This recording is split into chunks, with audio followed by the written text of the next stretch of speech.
I'm a firefighter in a small town in Colorado, and after 12 years on the job, I thought I had seen every kind of emergency you could imagine.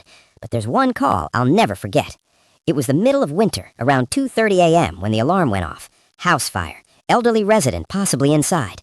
When we arrived, the house was already filled with thick smoke. Neighbors were standing outside, yelling that an old man lived there alone. We rushed in.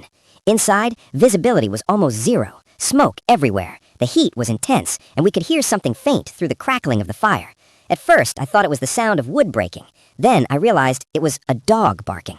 We followed the sound into the living room, where we found a golden retriever pacing frantically near a hallway. The dog kept running toward us and then back toward a bedroom, like it was trying to guide us. We followed it. Inside the bedroom, we found the old man unconscious on the floor. We carried him out as fast as we could.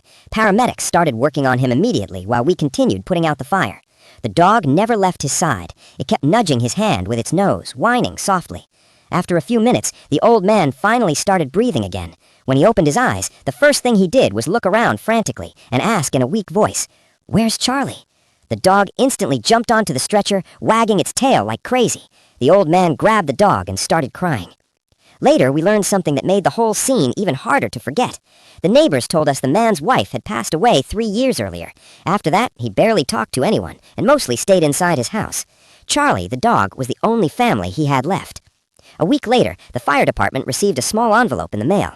Inside was a handwritten note from the old man. It said, "Thank you for saving my life, but more importantly, thank you for bringing Charlie back to me. Losing my wife almost destroyed me. Losing him, too, would have finished the job."